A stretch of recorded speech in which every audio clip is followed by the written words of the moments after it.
Hello everyone, welcome back to my channel.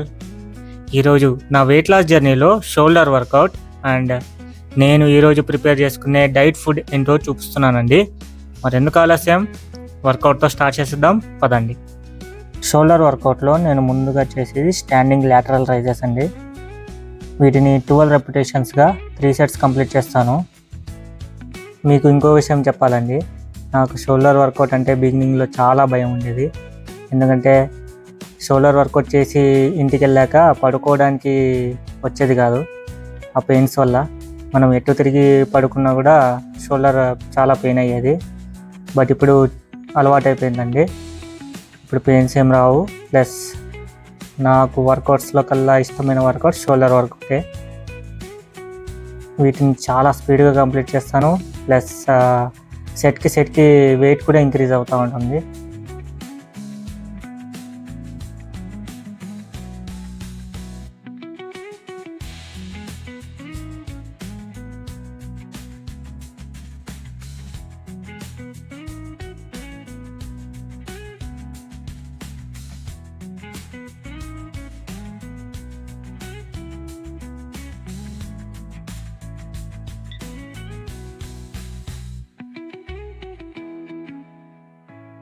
ఇప్పుడు నేను చేసే వర్కౌట్ వచ్చేసి seated over head shoulder press అండి. వీటిని కూడా 12 రెపిటేషన్స్గా 3 సెట్స్ కంప్లీట్ చేస్తాను.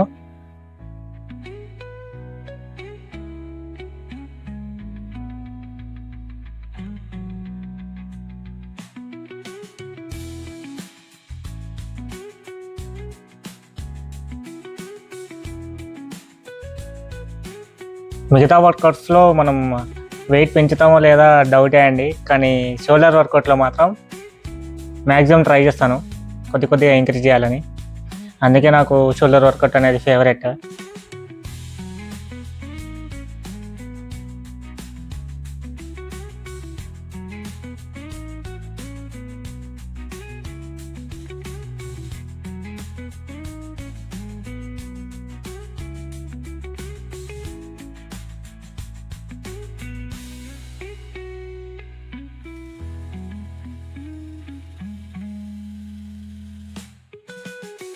ఇప్పుడు నేను చేసే వర్కౌట్ వచ్చేసి షోల్డర్ ఫ్రంట్ రైజెస్ అండి. వీటిని కూడా 12 రెపిటేషన్స్గా 3 సెట్స్ కంప్లీట్ చేయాలి. వీలైతే నెక్స్ట్ సెట్కి వెయిట్ పెంచాలి.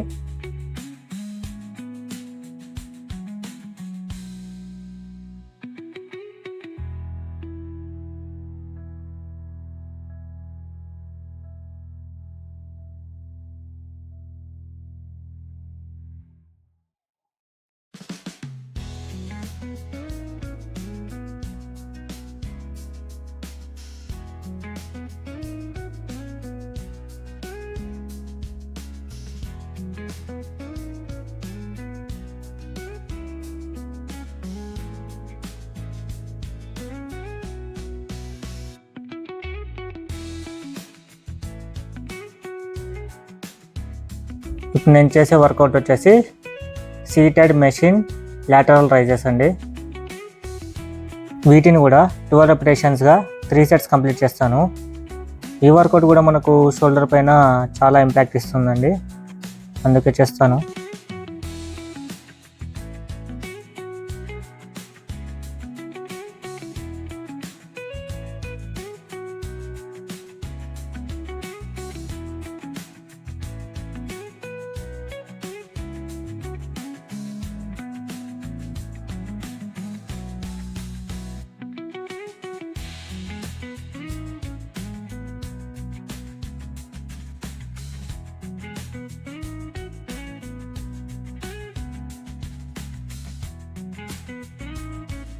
ఇక ఈరోజు మన లాస్ట్ వర్కౌట్ వచ్చేసి స్టాండింగ్ డంబుల్ ష్రగ్ అండి.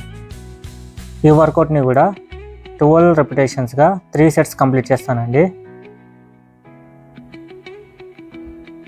ఈ వర్కౌట్ చేస్తుంటే వస్తుందండి మజా.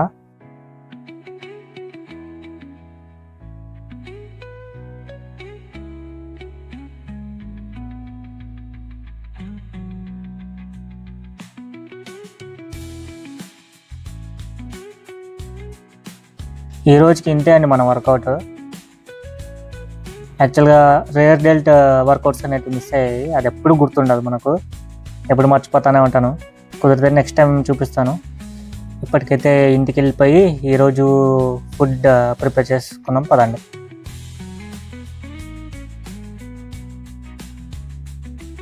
రూమ్కి వచ్చేసానండి. రూమ్కి వచ్చి ముందుగా ప్రోటీన్ తాగేసి ఇలా ఆనియన్స్ కట్ చేసుకొని 2 ఎగ్స్తో ఆమ్లెట్ వేస్తున్నాను. ఆమ్లెట్ అన్నాను కదా అని ఆమ్లెట్ ఒకటే తినేసి బతికేస్తున్నానని తప్పుగా అనుకోకండి.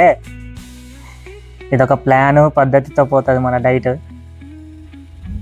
యాక్చువల్గా చికెన్ సలాడ్ నిన్న ఈవినింగే చేసి ఫ్రిడ్జ్లో పెట్టుకున్నానండి 2 టైమ్స్కి అయ్యేటట్టు. సో నిన్న సగం తినేసాను, ఈరోజు ఆమ్లెట్ వేసుకొని అందులో కలిపేస్తున్నాను. ఎగ్ ముందుగానే ఎందుకు వేయలేదంటే ఫ్రిడ్జ్లో పెడితే మనకు మెత్తగా అయిపోతుంది కాబట్టి ఇలా వేస్తున్నాను. దీన్ని మాత్రం వేడి చేయకండి, అదే ఆమ్లెట్ వేడిలోనే జస్ట్ ప్యాన్ మీద వేసేసి తీసేసేయడమే. అంతే అండి, మన లంచ్ ప్రిపేర్ అయిపోయింది. ఇక డిన్నర్ ప్రిపేర్ చేసే కన్నా ముందు మనం క్రియేట్ చేసిన మెస్ని క్లియర్ చేయాలి, అప్పుడే మనకు ఇంట్రెస్ట్ ఉంటుంది. అయిపోయింది. ఇప్పుడు డిన్నర్ కోసం పాలను వేడి చేసి ఓట్స్ని ప్రిపేర్ చేసేసుకుందాం. ఇలా పాలు వేడవుతున్న టైంలోనే మనం మన డ్రై ఫ్రూట్స్ని కట్ చేసుకున్నామండి.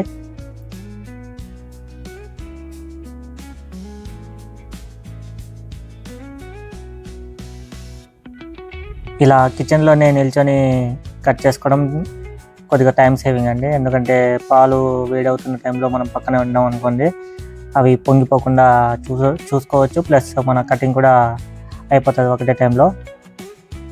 సో మనం టైం సేవ్ చేసుకోవచ్చు. ఇప్పుడు నాకు డ్యూటీకి టైం అవుతుంది కాబట్టి ఇలా స్పీడ్గా అయిపోగొట్టుకుంటున్నాను అన్నీ. అంతే అండి, నా డిన్నర్ కూడా రెడీ అయిపోయింది. ఇక పాలు చల్లగా అయిపోయాక వీటిలో కలిపేస్తే అయిపోతుంది.